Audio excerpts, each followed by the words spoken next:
I'd like to thank the Theosophical Society for having me here today.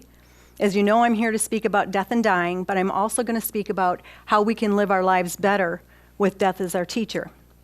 It's been an honor and a pleasure for me to have spent so many years cultivating a sense of comfort in regard to death and dying by working in hospice. So my wish today, more than anything else, is that this foundation of joy that I've received will help each and every one of you to reach a place of comfort within yourselves on this topic, because it's a hard one sometimes, isn't it? So we'll start the presentation. We have some goals for today about our discussion, and one of them is what is hospice, what it does and what it doesn't do. There are some misunderstandings about that sometimes. What can I expect of the dying? We'll touch a little bit on the physical process, a little bit more on the spiritual process, and what can I do to be positively involved in the dying process for those that I love, those that I encounter, and for myself when the time comes.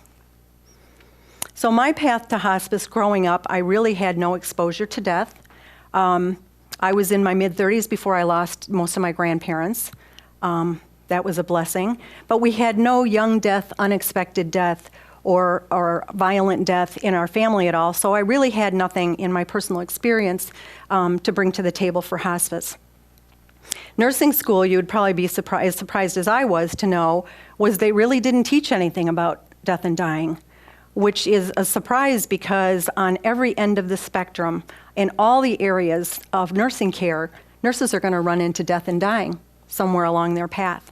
But it really isn't taught. We're educated to sustain life. Fixing, curing, saving, treating. And those are the things that we learn, but almost nothing on death and dying. I see other nurses here and I see them shaking their head going, yeah, you're right. About 5 years after I started nursing, I was doing long-term care nursing. I just felt a divine nudging that nursing was my calling, but that I needed to do something a little bit different. And so when I got to the T in the road, I turned right toward hospice, which was where I felt I was being led. So my hospice training, the clinical management of nursing interventions, medication dosing, symptom management, and comfort care was very well taught. We were very well trained in all those things. But I started to notice that there really wasn't any practical training in how to talk with the dying, how to talk with families, and how to address the matter at hand, which was that this family was going to lose a loved one, and this loved one was going to lose their life. They didn't teach you that. So I started to figure out that that isn't something that can really be taught. The knowledge would need to come from my own personal comfort level with death and dying, and examining my own understanding and feelings about death.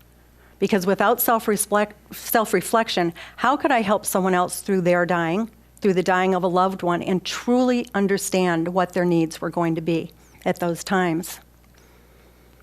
Peaceful Passages began as a journal that I wrote for myself. It served as a way to process all of the loss and the grief that I was experiencing as I journeyed with these patients, one after another, after another. It holds the name and the date of passing of every patient that I've ever cared for in my 18 years of hospice, and I think at last count that was about 1,800 patients that I've helped through their dying. It's a very dear journal to me. So, a little bit about hospice. It's important to know that hospice is comfort care and not curative care. It also has nothing to do with physician-assisted suicide. Those are two entirely different cases. Hospice patients, when they come on hospice, have already had their treatments, therapies, interventions, tests, all the things that are meant to help them with their disease or to cure them. And by the time they come on to hospice, they've already been told or decided themselves that they no longer wish to continue with curative care. Some people feel that when a person decides they no longer want the care or the cure, that this is giving up. They've fought the battle. They've fought the disease. But giving in and giving up are two entirely different things. We're all going to have a line in the sand, as we do with other areas of our life. We have a line in the sand. This is enough. This is as far as I'll go. And often when patients are sick and have been through some very grueling treatments, they decide, I don't want that anymore. It's important to support that patient's decision. The worst thing that can happen is that they've decided they would rather coast toward their death, and somebody is saying, no, I'm the cheerleader. You got to keep going. You got to keep trying. You got to keep fighting. It's not a predicament that you would want to put anybody in that you love. So the line in the sand really is about quality versus quantity. And sometimes quality, a real quality life, although it might be shorter, is better than quantity. So how long might somebody be in hospice? It might be hours, might be weeks, and it might be years. We may be admitting a patient to hospice while they're on their deathbed and they won't even make it till morning. Or we may have a patient who has a disease process that has sort of we call it a sawtooth pattern to their disease. They have ups and they have downs. But if you watch my hand, their ups never go quite as high up and their downs go lower. And it's a longer process. It's actually sometimes a harder process, but it may be that they're ill with their terminal disease for years instead of days or weeks. I started to realize that all of the disease processes were terminal and would lead to death, obviously, and that my relationship with any patient or family would never be long-term. It was highly unlikely that I would ever see anybody restored to health. It's just not the patients that hospice gets. Quickly, the relationship between the hospice team and the family and the patient becomes intimate because so much needs to be done in such a short period of time. All of the management, all of the psychosocial issues, everything has to be squeezed into sometimes a very short time to make it matter. So I realized that I was going to suffer the loss of every patient I had and every family member every single time. So I knew these things in my head, but in my heart, I don't think in the beginning I had a clue of the amount of grieving that it was going to take me from move to one patient's death to another. And it started to take a toll on me. But my journal, which records all these people's names and little stories about them, helped me to process my own grief. And it helped me to help others through their grief. So Gone to Heaven, which was the initial name of my journal, eventually became Peaceful Passages. So I feel that I'm sort of the conduit to share the stories my patients seem to be telling with their varied dying experiences, because no two are alike, just like no two people are alike, no two families are alike. The dynamics change, the illness is different, and the stories are very different. The stories in the book, and that we'll talk about today, have 3 threads: the practical aspects of hospice care, so you can learn something about what is it, what do I need to know if I'm going into this situation. The physical aspects of dying are much more covered in that than they will be in this talk today, because that's a whole nother book unto itself. And then also the hope and the joy in the process of dying. So I look out at this audience today and I see all of our differences. I see different genders, ages, races, probably religious affiliations, and careers. But our commonalities are that we're all born, we're all going to live, and no one escapes death. Everyone who came before us and everyone who will come after is going to walk through that final door at the end. And there's the door. There's a beautiful door. We're all going to need to do that. So death is mostly a solitary path, but we have this in common with all mankind. Even though we do it by ourselves, it's in common with all mankind and with any living thing. Plants, animals, anything are going to have a death. There are a lot of similarities between death and birth. Both, of course, are human conditions, but to both processes, there's a stopping and a starting. Anybody that's been with somebody in labor knows that it doesn't just go whoosh and you're done. There's a stopping and a starting. There's an opening and a closing. And it's the same with the dying process. It can take minutes, hours, it can take weeks sometimes. There's also a labor, hard work that we must go through to accomplish the task of preparing our body to enter this world or preparing our body to leave the world. That's why hospice nurses are sometimes called midwives of the soul. Isn't that a beautiful image? Yeah. So, recognizing the solitary path and human condition of death and dying, to me, there's a message of hope in that, just that it is that way. It reinforces what we believe and already know, that life eventually brings us to death. Even if you think of a forest and trees dying and decaying and new life coming from that, it brings us to new life. It's reflected all around us, this beautiful cycle, in seasons and in nature and in any process that has a beginning and has an end to that beginning. So it's no surprise that we're part of that cycle, considering the intricate order of the universe. We're finding out every single day just how orderly our universe is and how beautifully orchestrated things are, and we're part of that system.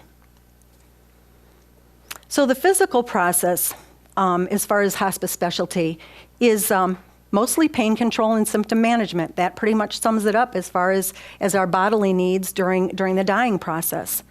Just as important, sometimes even more important, is facilitating the communication between the family and the hospice staff, between family members and each other, and between family and the patient. But what I witness is that if our emotional and our spiritual needs are met, our body follows. There's often not much need for comfort care as far as the body if we've taken care of some of those mind-body or mind-spirit things. We would like to think that every family, if they have a death or a trauma happening in the family, that they come together in a beautiful way. But that's not always the case, because this is an emotionally charged time for families, and both the family and the patient need a lot of encouragement. The patient needs encouragement just to be able to go through their process. The family meets you at the door sometimes with deer-in-the-headlights eyes and wringing their hands. We don't know what to do. They need encouragement that they can be a part of this process and a help in this process. The patient needs acceptance, that people understand that they're getting ready to die and that those around them accept that. That can be done as simply as saying, no matter what happens, I'm going to be okay. Or it's a little bit more difficult, but it's the same thing to say, I'm going to miss you, Mom, so much when you're gone. There's an acceptance there and a permission that happens that really changes things. There's a closure. It's a promotion of a peaceful death process when these things happen. So when the dying person's condition is accepted and acknowledged by their loved ones, something important clicks into place. You can almost see it. It's palpable.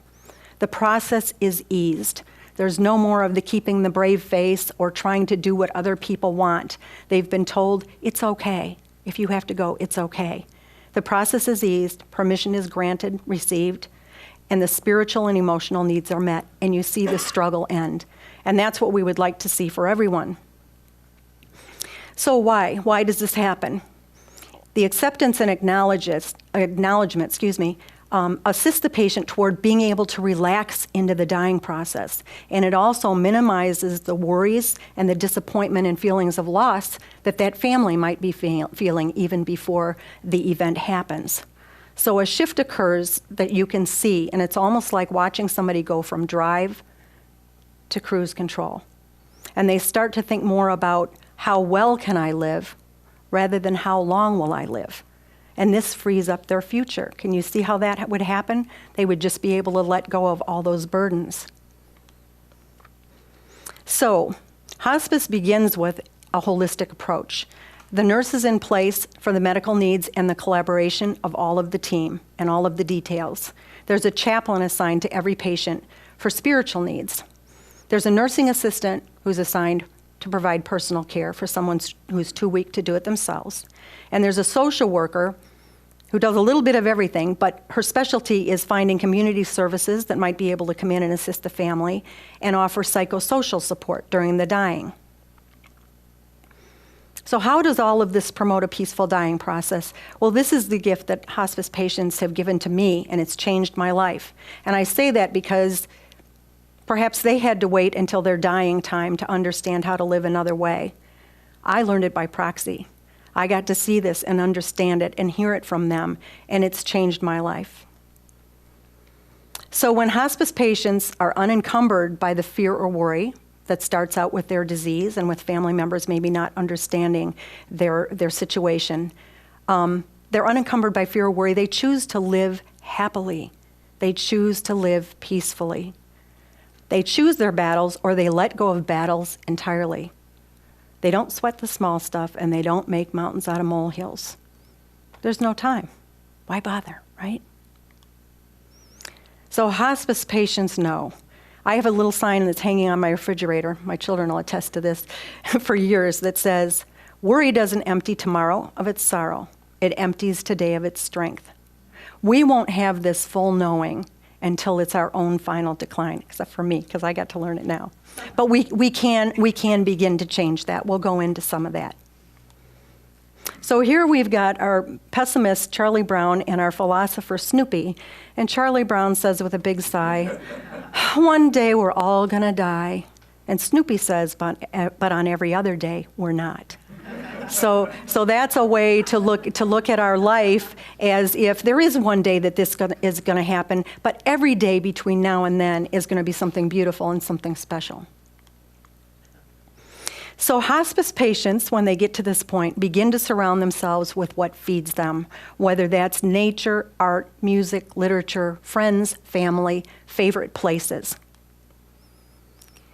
Their choices are based on a limited time frame, and they have a whole different focus about things. You might notice that their behaviors adjust toward living in a way that allows them in the end to say, "It was a good life. All is well with my soul."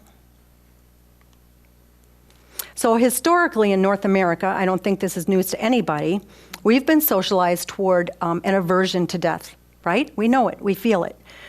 We push it away. We delay the conversation or avoid it entirely. How to clear a room if I walk in and say to peers or family, "Would you like to talk about death and dying?" Zoop. There they all go. And so thank you for staying. This is one of the first times everybody's stayed. But nobody wants to talk about it. It's uncomfortable. It brings up scary things for us. So there's the first part of our job. So we refuse to look at death as a natural progression of life in the physical body.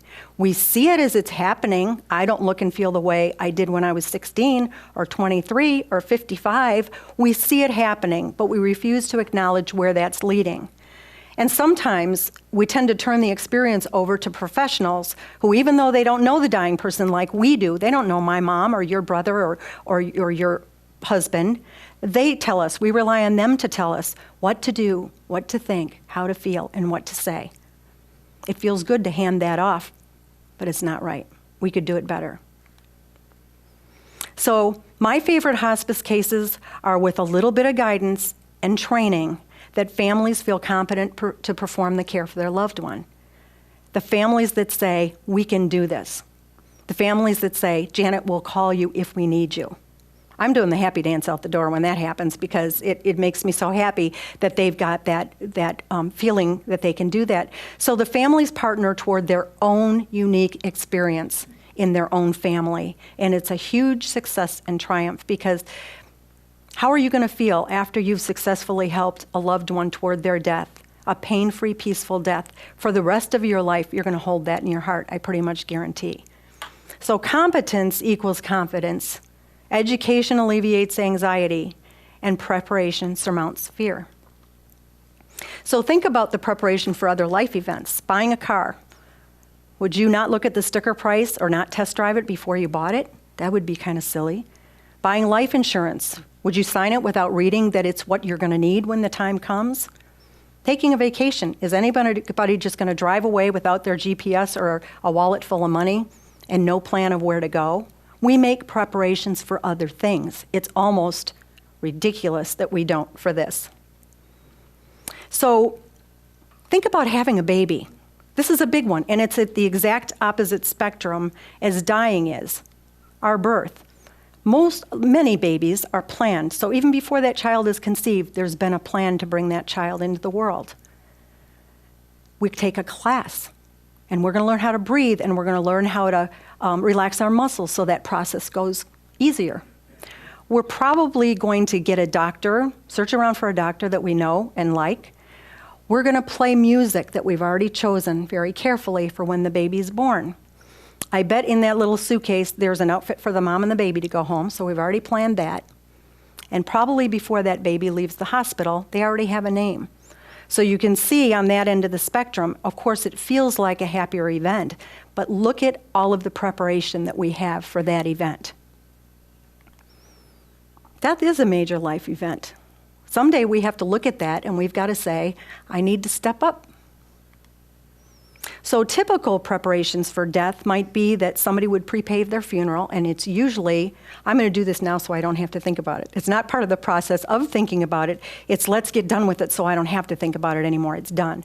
Estate planning. So your property and possessions, you want to know who they're going to be dispersed to. That's a pretty common thing.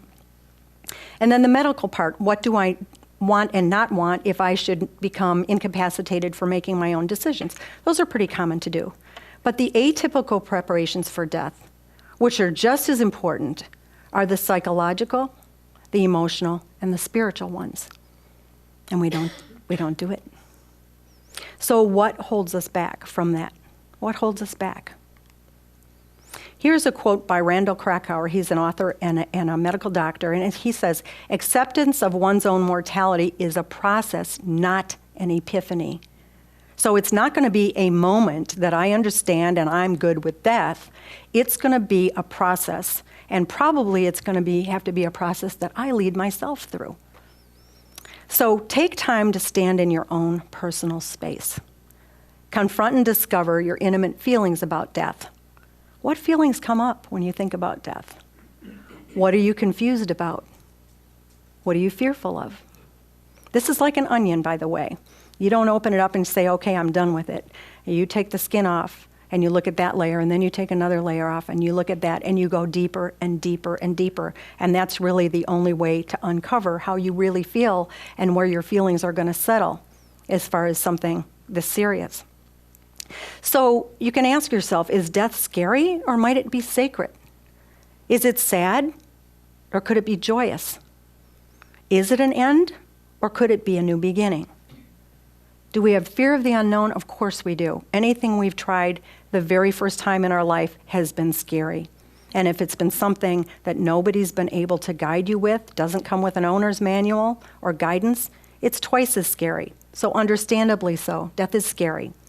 But fear can render us paralyzed, and it can render us ineffective in helping ourselves and helping others through sickness and dying.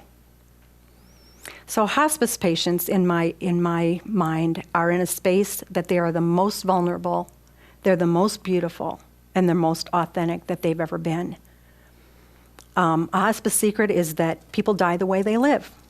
So if I've been a crusty old curmudgeon my whole life, it's pretty sure that I'm going to go out that way. If I've been a peacemaker in my life, it's pretty sure that I'm going to have a peaceful death and be a peaceful person at that time. The dying have no pretenses. They have no ego. What for, right? They don't need it anymore. Who do I need to impress? So our goals and wishes and obligations with this are to reach a place of comfort that allows us to enter sacred space with one another. It's a personal journey, just like dying is. So I'm going to read a little passage called Gone From My Sight from the book. And unfortunately, this passage is anonymous. And I say unfortunately because it's so beautiful, and somebody should have gotten credit for it. It's called Gone From My Sight, and it says, "I'm standing upon a seashore. A ship at my side spreads her white sails to the morning breeze and starts for the blue ocean. She's an object of beauty and strength. I stand and watch her until at length she hangs like a speck of white cloud just where the sea and the sky come to mingle with each other. Then someone at my side says, 'There, she's gone.' 'Gone where?' I ask. 'Merely gone from my sight,' comes the answer. 'The ship itself still exists.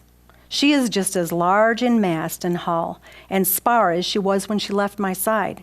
And she is just as able to bear her load of living freight to her destined port. She's diminished in size merely from my perspective, not in herself.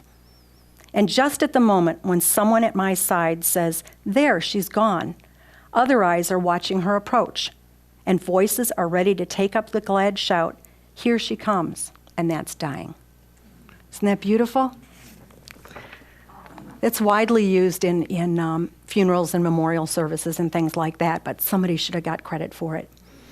So let's talk a little bit. I was just commenting about the parallels, about what we see leaving. It's just such a beautiful parallel to know that it's arriving more powerful and beautiful in another place. So how do we change our perceptions?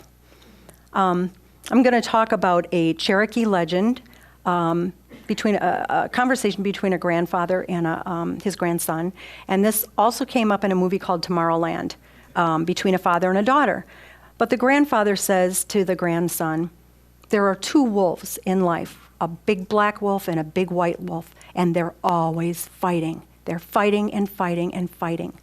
Which one's going to win? And the grandson listens. He thinks for a while. He says, I don't know, grandfather, which one's going to win? And the grandfather says, the one you feed.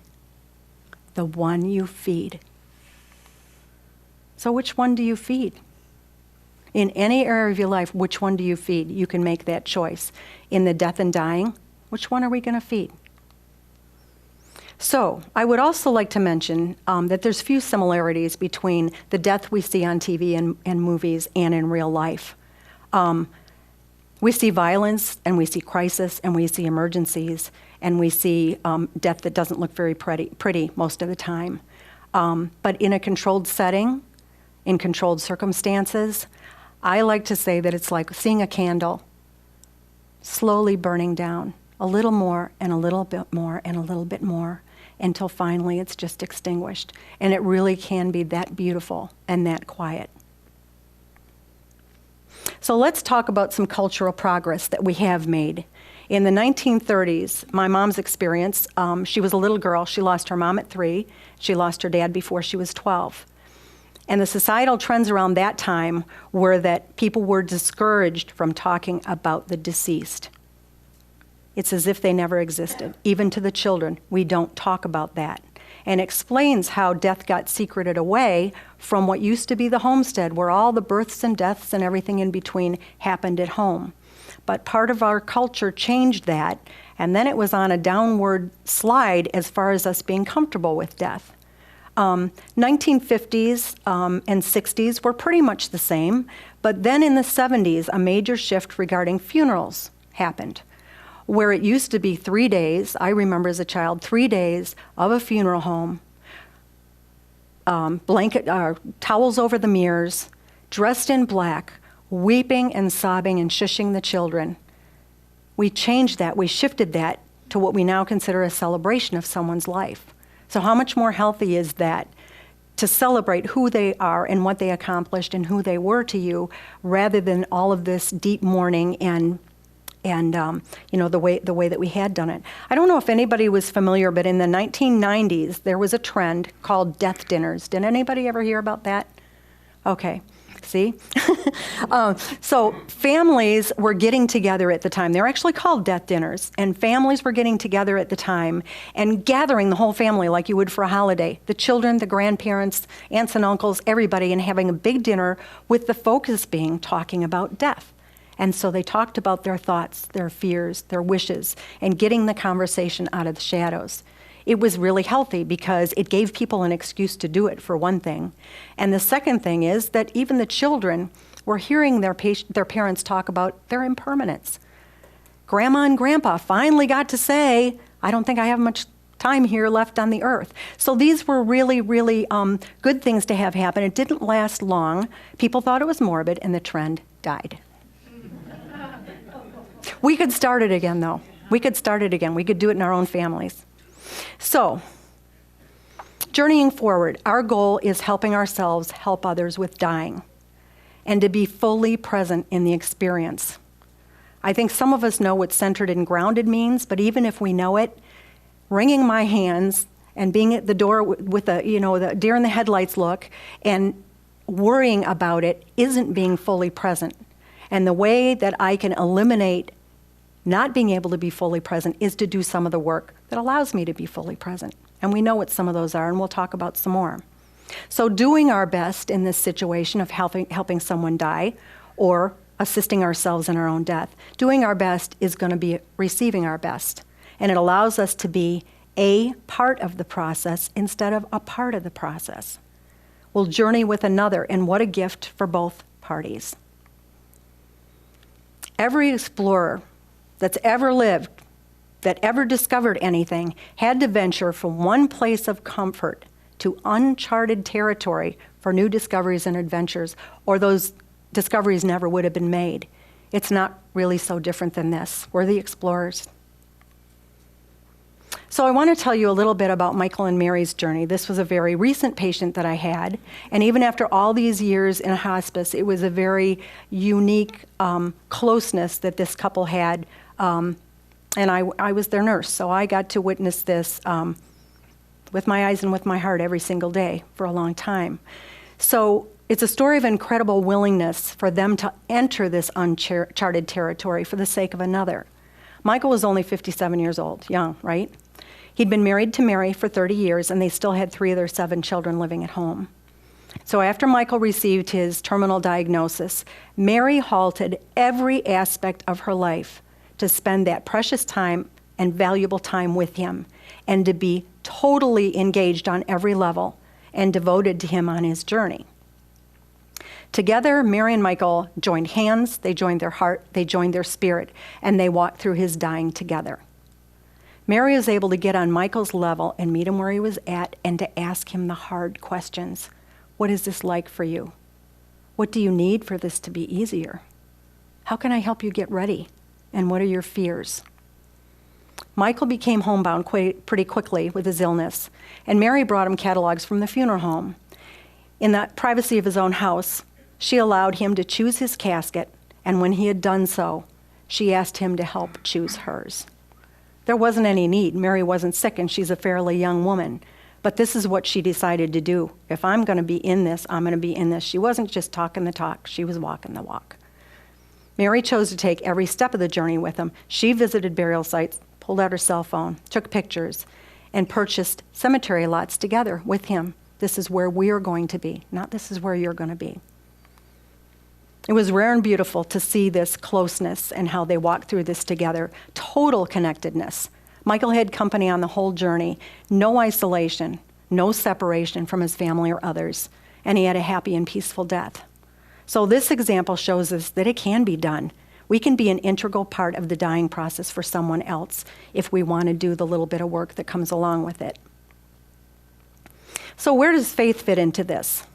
Most faiths believe in some type of a beautiful afterlife. I'm coming from a Christian perspective, and so I'll talk a little bit about that. That Jesus not only talked about it, but he promised it. There are multitudes of references in the Bible and in Scripture about eternal life. John 14, verse 2 says, "My Father's house has many rooms. If it were not true, would I have told you that I go to prepare a place for you?" Matthew 5, verse 12 says, "Rejoice and be glad, for your reward is great in heaven." Other belief systems might view heaven as a place, a state of mind, or universal connection to divine love, whatever that is. And God may be viewed as source, spirit, great spirit, energy. It can be helpful to have some faith beliefs regarding death. Some families and some patients rely on it heavily, and some not at all. I have run into not a lot, but a number of atheists and agnostics in hospice between the patients and the families. And I've talked to them about their belief or non-belief. And they've described their non-belief as there's nothing after life. There's just nothing. There's total darkness. There's a void. There's an abyss. Have you ever heard there's no atheists in a foxhole? So, not all, but many who have no belief system, when they reach their time and place of leaving, many demonstrate some fear, maybe a feeling of wanting to backpedal a little bit and have a do-over, or at least reconsideration of beliefs. It's just an observation. There's no judgment with that. It's just an observation that I made. Belief in some type of afterlife should give us confidence in the process of dying, because it means that things aren't really over. If we allow it into our consciousness, it can give us many things: the confidence and peace and hope. Comfort and security are most assuredly found in the belief of heaven and afterlife, or something grand beyond this life on earth. So what's your view of the afterlife? These are just some images we put up. They might express your view, they might not, but they're some of the things that we associate with heaven or the afterlife. I would say that's probably a Christian perspective. This might be love and light. Again, that stairway to heaven leading to someplace beautiful. Maybe, what would we call that one? Who has an idea? What's that? New age, go toward the light. Energy, maybe. Energy, okay. Cosmos. And maybe something that we haven't considered before, okay? Maybe it looks something entirely different than what we might think or what we know. But those are just some images. So we're going to move on to what some patients have told me during their dying. Comments from those close to death. Louis woke up one day after being in a coma for almost a week, and he smiled and said, "Shh, that's God talking. Do you hear it?" I didn't hear it.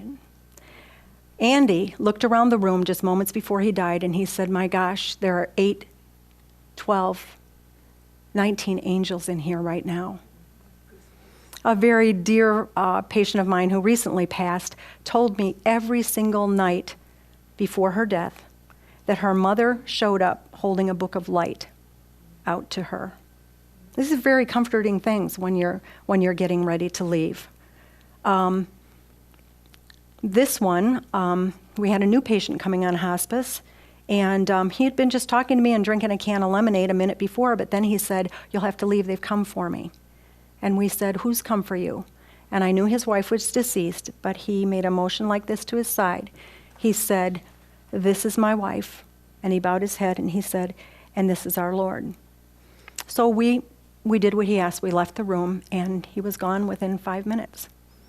And he knew, and that was either his vision or his visitation, but that's what he told us about his dying.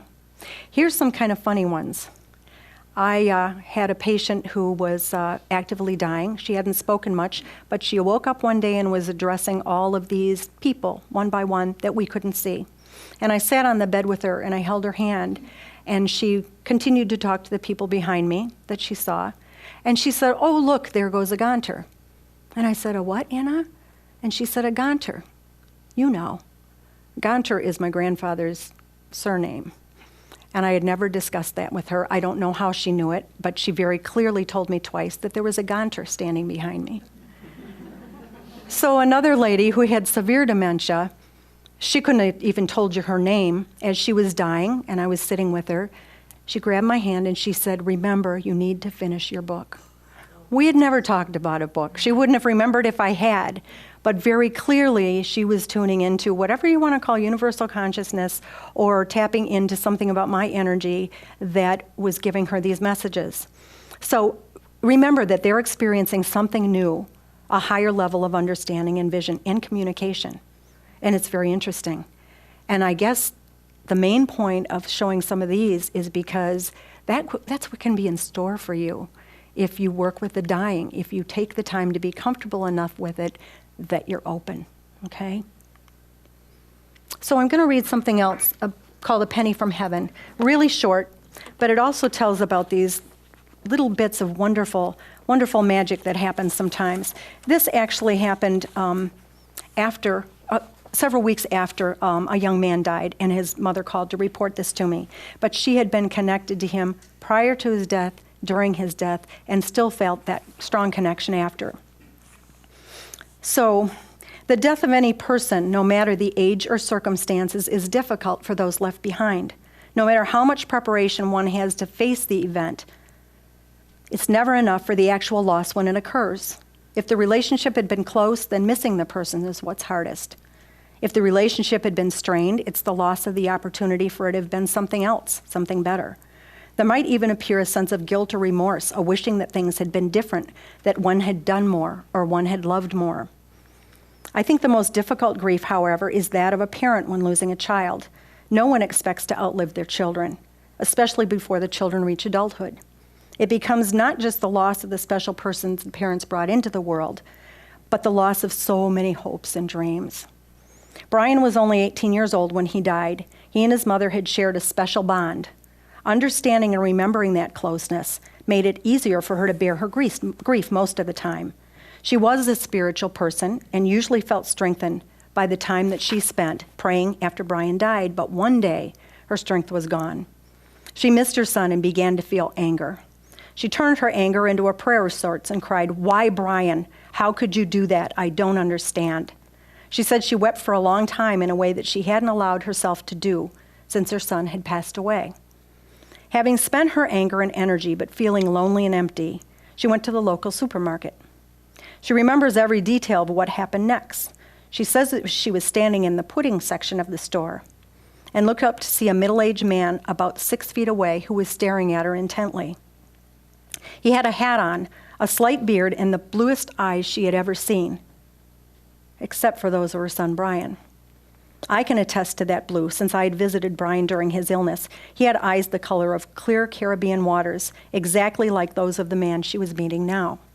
Brian's mother felt uncomfortable momentarily and looked away. When she looked up seconds later, the man was standing very close to her, holding his hat. A single tear rolled out of one of his crystal blue eyes and down his cheek, and he said, "You look as if you're missing a part of yourself." She immediately thought of the answer she always gave when well-meaning friends would ask, "How are you coping after Brian's death?" "I feel as if I'm missing part of myself." The man held out a coin and placed it in the palm of her hand. She looked down and turned it over to see that it was inscribed, "In Jesus, all things are possible." She began to cry silently and looked up. The man who had given her the coin was no longer beside her, nor was he anywhere in sight. Brian's mother has the coin to this day, and she knows that her son, or another messenger, was sent to her with this special healing gift just when her despair was the greatest.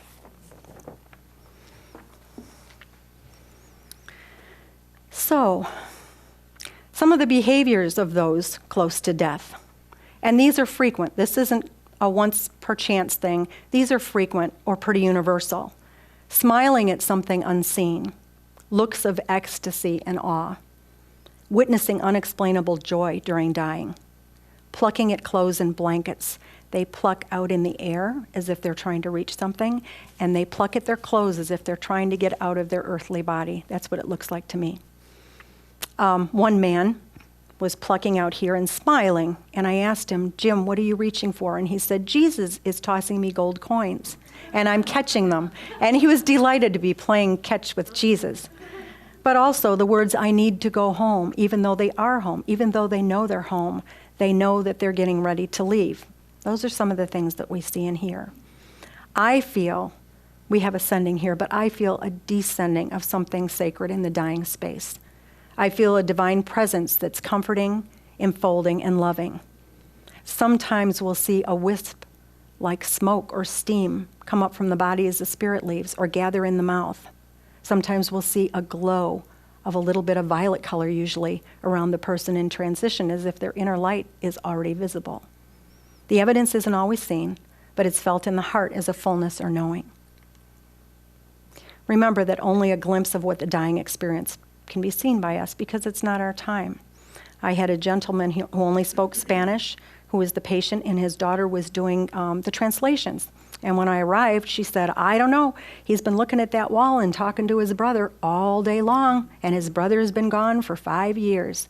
And she said, if he's talking to his brother, how come I can't see him? I said, "Ask your dad." So she asked him in Spanish, "How come I can't see Uncle John?"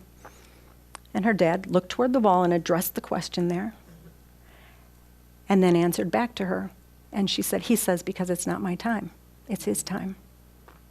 So as we accompany others, we get a peek behind that sacred veil that's humbling, transforming, and can leave you speechless at times. What's the prerequisite for the training to be able to do this with people that we know or love? Or in a clinical situation, if you choose to be a hospice volunteer or something. Simply a willingness and fullness of the heart and choosing, again, to be fully present in the dying space. So the way to do this is to be in a place of understanding, a place of compassion, and allowing without fear. Fear's a big one, isn't it? It can block our ability to be able to experience these things fully. Educate yourself. There is so much written literature, books on the internet, in the library about death and dying. Start to read it. Start to think about it. Start to ask your own self questions about it. And then you're more ready to explore your own beliefs and feelings about death and dying. Be willing to change what you already feel into a more positive direction. Let go of those things that we've been taught in our society. Dying has taught me to live well. That's the name of my book. Live better. Hospice has been my teacher. I've seen death close up for 18 years. I know it comes for others, and it's going to come for me. and it's making it a lot easier to have had this exposure and to have the opportunity to do the process that the doctor talked about. Oh, look who's here. Everybody remembers Morgan Freeman and Jack Nicholson in The Bucket List, and this was a hilarious comedy. It was a great movie, some tearful parts about it, but it's an invaluable concept. We joke about it, but actually do it. Begin to condition yourself to the idea of your own impermanence on the earth. The limited amount of time you have for all you want to accomplish here and all you are meant to accomplish here, all you were destined to accomplish here. Start thinking about that impermanence. None of us are going to live forever. Let your list encourage you toward living happily now, not when I retire, not when I get a new job, not when I lose 30 pounds. Start to do it now. Live happily. We don't know when that time's going to come. Matthew 25, verse 13 says, therefore, keep watch, because you do not know the day or the hour. Matthew 24, verse 36 says, but about that day or hour, no one knows. Not even the angels in heaven, nor the Son, but only the Father. We don't know. Start now. I should have made that one flashing. Oh, I have a beautiful little video here for you. I don't know if are you going to be able to see it, Linda? Can I pull this back? You can see it? Okay. It's called A Vida de Morte, which actually means the life of death. So what I'd like you to do is as you watch this, it's only 5 minutes long, and it's animated. No words, it's just viewing. Start watching for what you can pick out as symbolism of a more positive view to death, okay?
So you saw the credits for that. That's by Marcia Ondersteigen. It is not my video. I would urge you to watch it many more times because it feels like every time I have watched it, I've seen more and more symbolism in there. So just to share a few, did you notice what a scary mask we put on Death, who really is kind of just like a chubby little flying guy, right? You know, he's not so scary, but we put this scary mask on him. The bird and the fox, if you notice, were already down. That bird was laying on the grass. Death wasn't going around and just randomly killing things. There was a reason for it. The interaction with the deer. Did you see the deer's reluctance at the beginning? Not yet, I'm not ready. But also knowing what death was. It didn't run away in fear. It pranced away. Death followed life at a distance. It's always there, but it's not interfering, right? Mutual respect. When death touched the flowers and they died, ooh, what did I do? Kind of thing. And then the deer became either feeble or old or ill in some way. And it approached death. It leaned into death, and death embraced it. So there's a lot more in there. That's just a little bit about what we can talk about, but it really is a beautiful little film, isn't it? Yeah, I like it too. A little weird, but kind of nice too. So, how dying has changed me. My patients have changed my mind toward filling my thoughts and my days with things that matter, filling my consciousness, my heart, and my time with things that I love. No more wasting time. My patients have taught me to love maybe things I never considered loving before. Try something new. I'm going to try Brussels sprouts. I really am. It's going to be difficult, but maybe by the time I go, I'll like Brussels sprouts. Challenging things and adversity. What is challenge really but an opportunity? Here's case in point. This is not a fashion statement. I didn't plan to wear this here tonight, but when this happened last week, my impulse, of course, was to get really mad, and this is going to ruin my outfit for the show, and it's going to make me walk funny, and I'm going to miss work, and all these bad things are going to happen, and I just did my best to turn it around and say, how nice is it going to be just to be and not to do for a while? Just to have that quiet time that none of us really find or carve out space for, you know? So, challenge, opportunity, you decide. So wonderful things. My family, my friends, and my coworkers. They've taught me to love life. They've taught me to let go of things that hold me back. And God knows there are plenty of them, aren't there? To endeavor toward my emotional and spiritual needs because my physical needs will follow. They've taught me to develop and nurture my spirit, which is a daily renewal. We all know it's 2 steps forward, 1 step back half the time, but making the effort every day really counts. I pray more. I contemplate more. I release my emotions. I enhance my spirit. And it's good to start small because we can't tackle all these things all at one time, one challenge at a time, one day at a time, one moment at a time if needed. So here are those wolves again, and they're kind of facing off here. There's the evil one, the black one over here that's evil and stands for all the things that we really don't want, and the white one. And right there, they're probably wondering too, which one of us is going to live? Which one of us is going to live? So the realization and understanding is that there is no time or room for anger, envy, greed, guilt, jealousy, inferiority, ego, all those things that so heavily hold us back. Because the black wolf, it drains my time and energy. Black wolf doesn't enhance my mind, my body, or my spirit, none of them. Black wolf depletes my soul that I hope will one day return home.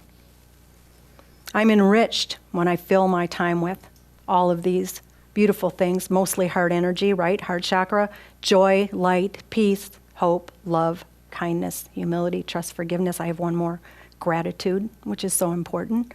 Put that one maybe at the top. White wolf fulfills my time and energy. White wolf enhances all three, my mind, my body, and my spirit.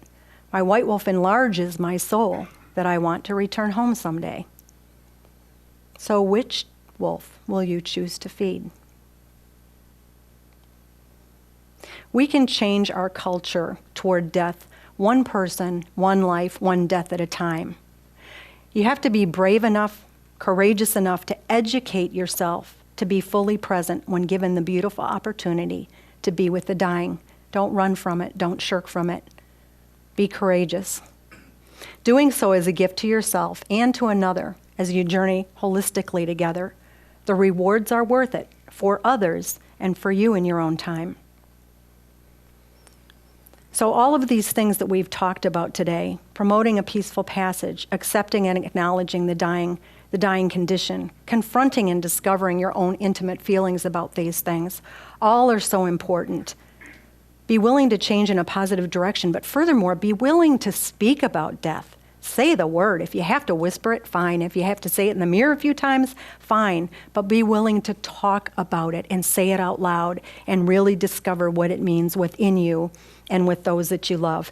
Get on that bucket list. I'm not kidding you. Out of all these, that's probably the most fun one, definitely. I'm going hang gliding, whatever. But the most fun one, but also the one that keeps reminding you, I've only got so much time to do these things, and I don't know how much time it's going to be, all right? Live well. Grow your relationship with your faith beliefs. Face your black wolf, but feed your white wolf. So, sort of in closing, what I'd like to say that the dying teach us how to spend valuable time connecting our earthly self with our spiritual self, so that these two separate but very vital aspects of our being aren't strangers when they meet as the time of our own death draws near. My prayer for you is a poem by Bob Perks. And it says, I wish you enough sun to keep your attitude bright. I wish you enough rain to appreciate the sun more. I wish you enough happiness to keep your spirit alive. I wish you enough pain so that the smallest joys in life appear much brighter. I wish you enough gain to satisfy wanting. I wish you enough loss to appreciate all you possess. I wish you enough hellos to get you through the final goodbye. Thank you. How does a person know when it is time to enter hospice? When it is time to enter hospice? Yes. Okay. Medicare has very specific guidelines about who can be on hospice and when they can come on. One thing is for certain, is that you must have a terminal disease. It may be that long one that I talked about, or it may be something where your medical professionals know that it's going to be a short journey. But it has to be a terminal diagnosis, and you have to be done with curative treatment.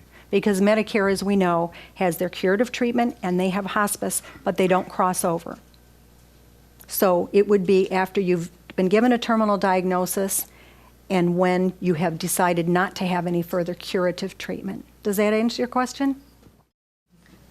I just have a comment to just what you said, because Medicare can even get more specific than that. Yeah.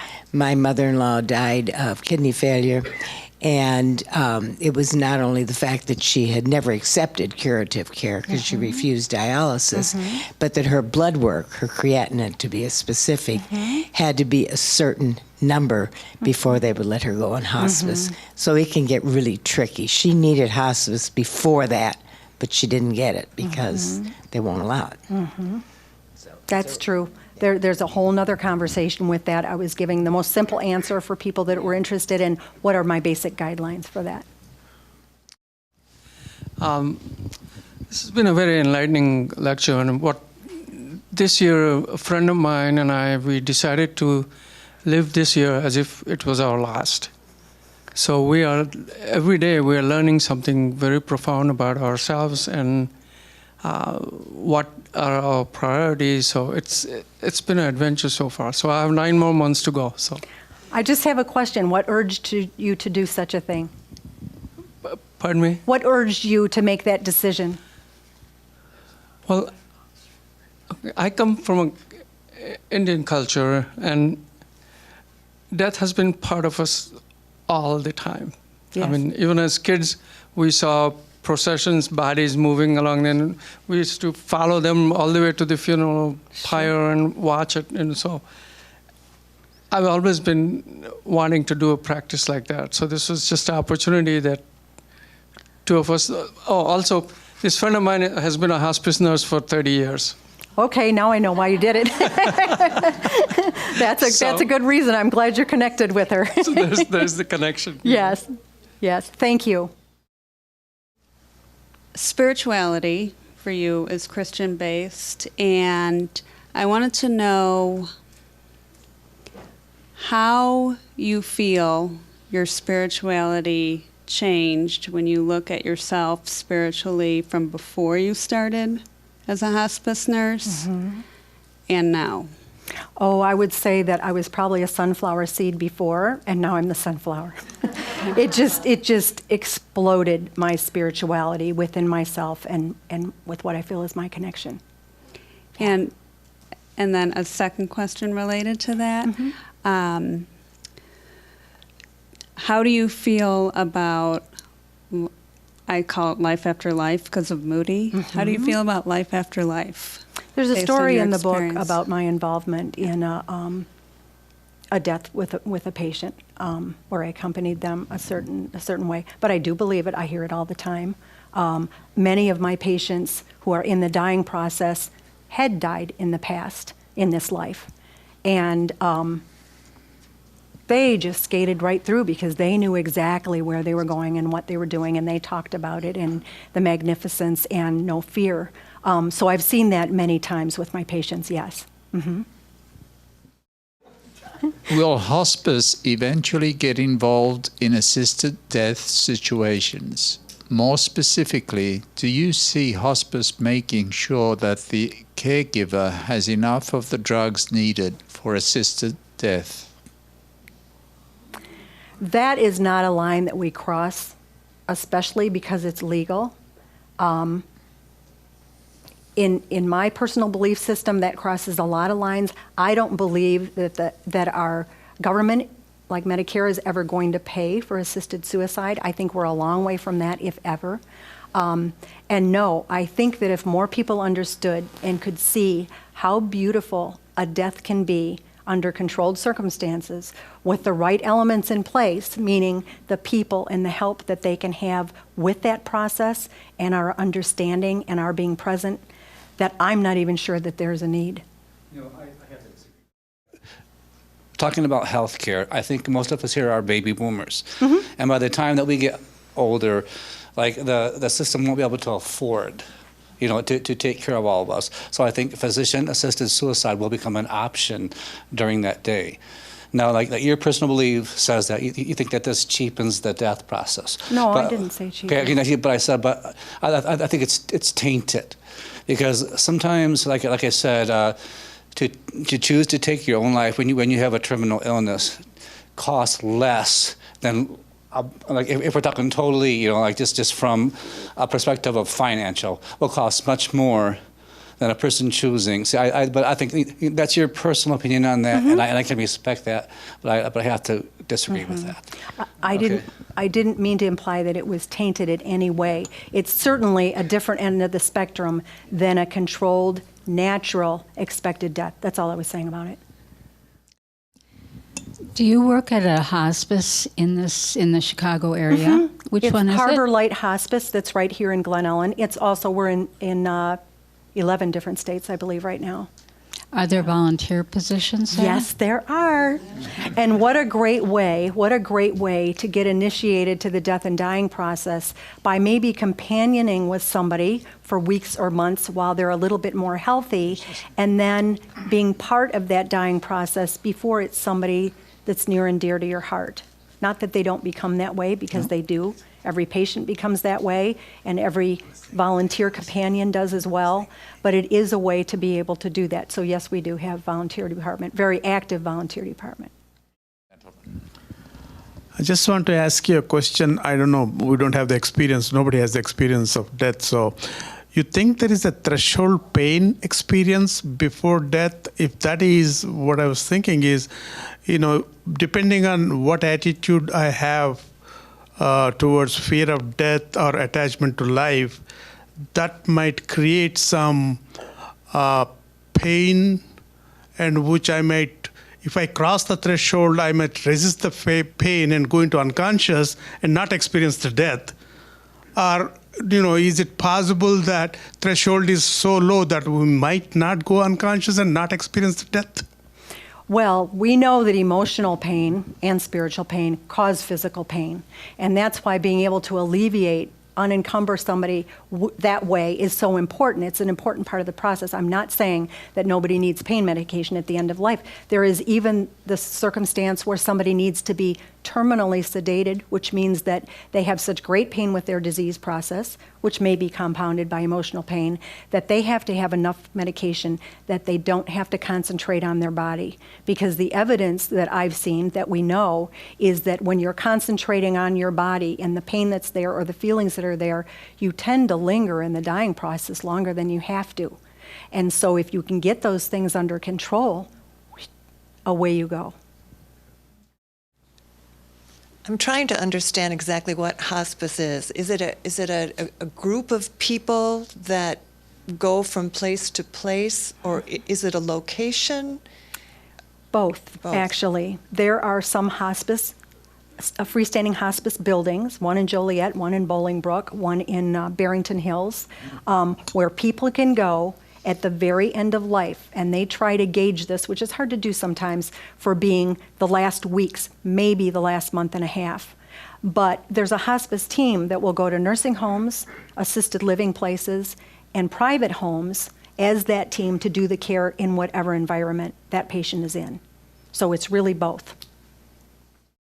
I just wanted to make a comment about the physician-assisted dying.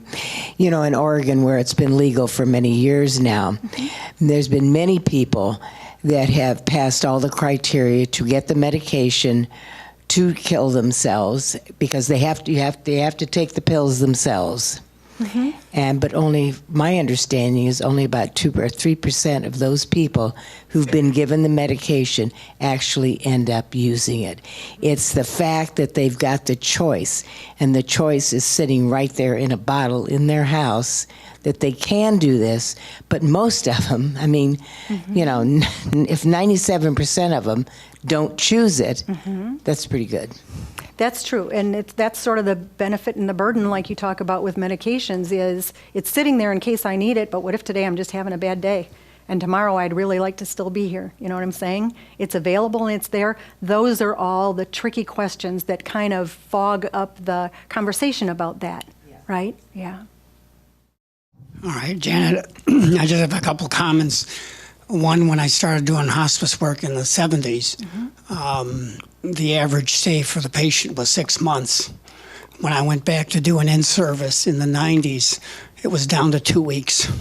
So I just wondered what it is now, the average stay. This is another Medicare thing, is that Medicare, the referring physician for this patient has to be able to say that in his best judgment, this patient will not be here in 6 months. That doesn't mean somebody gets kicked out at the 6-month mark. What we have to do, they have to be able to say that it's a likelihood that that patient won't be here anymore after 6 months. If they are still here, it's up to those of us who are documenting and visiting that patient to be able to tell Medicare why we're still there. We're managing pain, we're managing the family. You know, we have wounds now. The patient's been bedridden for a while. You know, any sign of decline that we can show that they are still in that disease process.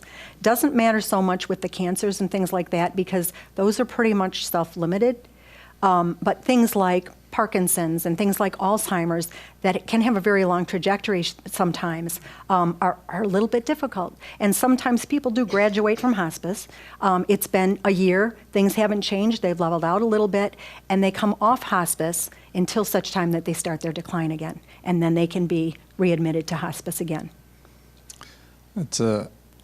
I know I'm supposed to be just delivering the microphone, but it's a very interesting comment because from a personal experience regarding my brother who passed away a couple of years ago in Australia, in Melbourne, and there it's much shorter. The physician who is referring the patient to hospice, it's much shorter than 6 months. It's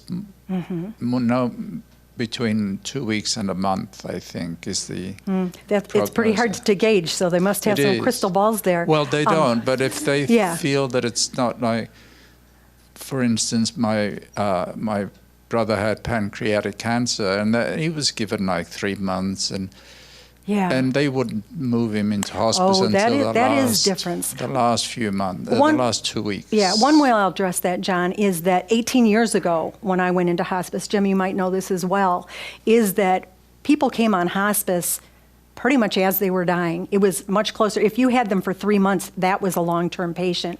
And over time, because Medicare has broadened its parameters a little bit, it's frequent that they're on 6 months, 12 months, could be longer than that. So you're right about that. There were much more deaths in quick succession when I first started with hospice than there are now, for that reason. Hi, Mom. Do patients share with you specific regrets about their life toward the end? And if so, what are the most common ones? Or what are patients worrying about when they are talking about leaving their lives? They seem to be more other-directed than themselves. It's not so much about themselves. It's how are my children going to do without me? It's will my grandchildren remember me? Is my husband going to know how to run the dishwasher? It's more other-directed, worrying about the people around you. But sometimes the regrets are, I was never truly myself. I let everybody else tell me what to do.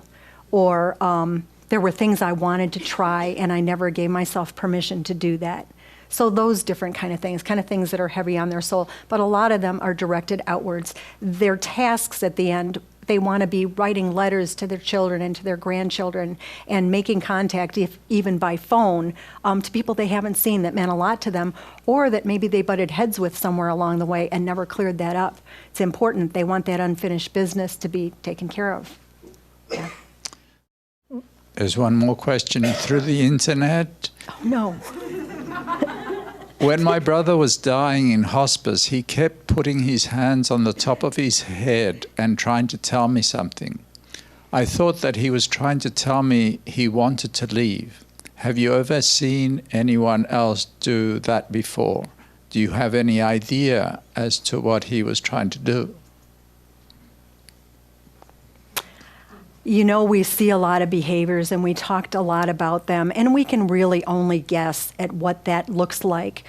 That sounds to me, again, like I want to get out of my body. Maybe they thought there was a zipper there, that he could just leave if I can just get out of this body.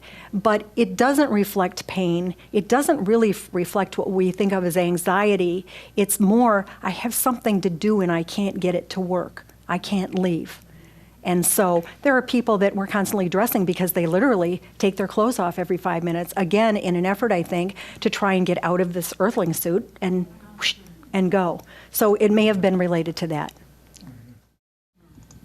What are your thoughts about what Elizabeth Kubler-Ross has written about death and dying? Everything. She started the movement. My friend Jim here and I talked about this because he had the honor, you can speak more to that, of working with Elizabeth Kubler-Ross. And yes, she was the force behind the movement, wasn't she? With hospice and death and dying and it being taught the way it needs to be taught. Would you like to address any of that, Jim? Well, the other thing is her experiences with... Wait. Elizabeth's experiences, I worked with her off and on for about 30 years before she passed in the 90s. But she grew up in Europe, and she was in one of the concentration camps. And her experiences were watching people die all around her, and especially children. And what she said later was, when she wrote the book on death and dying, was based mainly on people who were close to dying and close to death. She later, as she worked at the University of Chicago, got more familiar with the process itself and the survivors. And that's where she shifted, her emphasis later on. And there's a guy named Grollman. Do you know Earl Grollman? No. He was one of her students, and he was a Jewish rabbi out east, and he kind of took up her work from there on. And I think he's still writing, but he was a professor at one of the universities there in Boston. Mm-hmm. But I mean, they moved it forward, Yeah, and there's a new person right around here who has even carried it on further with the whole idea of death and dying and the process and grief and grieving. Sort of like we made momentum there and then things kind of backslid is what it feels like sometimes, doesn't it? And so maybe we can get it moving again. One more question through the internet. Do physicians stop curative care because of Medicare rules? My mum's doctor is stopping Pradaxa, and she just started hospice. No, they don't. I'm not familiar with that medication. There are new ones that come out every month. If that is something that's meant to treat a cancer or actively treat a disease, they don't stop medications just so that somebody can come on hospice. They may stop because, like some of our patients we talked about, they've tried all the interventions, they've had the tests, they've had the treatments, and it's time to stop because nothing is working. And in fact, some of us know that those medications treated too long can actually cause your death. So that's why a lot of them are stopped. I'm a mailman, and I have like an older lady on my route, and she was dying. And she came right out and asked me, like, what did I think that would happen to her, like after she died. And I'm not the most spiritual person that you want to talk to about this. That's why I have a problem with that aspect of it. Mm-hmm. So I told her, I said to her, whatever your concept is of love, that's what you'll see when you pass on. And like I said, if it's your mother, that's who you'll see first. If you believe in Jesus, that's who you see first. I said, you never hear a Muslim saying, I saw Jesus after I died, or a Jewish person. So these things are conceptual. Mm-hmm. Like you can have your own personal faith, I think, what you think. But I always tell them that whenever someone is dying, the people who you leave behind want to think that you're going to go to the place that they see as them going to. So I always say, give them what they want. If they're Christian, say, Jesus, come find me. Do it. I said, give them the peace. But I said, but it's a conceptual understanding. As each individual person in here understands something different as far as the afterlife goes, So I think, I said, I don't really feed into so much of the religious aspect mm-hmm. of all this, and I never will, I'm still stuck on your first sentence where you said that she asked her mailman. Yeah. And I don't mean I'm stuck on it, but here's what I'd say about that. It's often the dying people that are willing to talk about it. Sometimes I've walked in the door or knocked at a door, and the family meets me there and says, take off your name tag, because it's got hospice nurse on it. Take off your name tag, don't say cancer, and don't say dying to mother. And you're like, well, the reason I'm here is because it's cancer, and she's, and so, yeah. So I walk in, and the family says, go ahead and have your visit. I walk in, and somebody will stick their hand out and say, hi, I'm Julie. Do you know I'm dying of cancer? Well, there you have it. So that's what we're talking about, trying to bring these conversations together, get the word on the table, get everybody to understand it and talk about it, and then the journey is easy. So it is the dying that talk about it.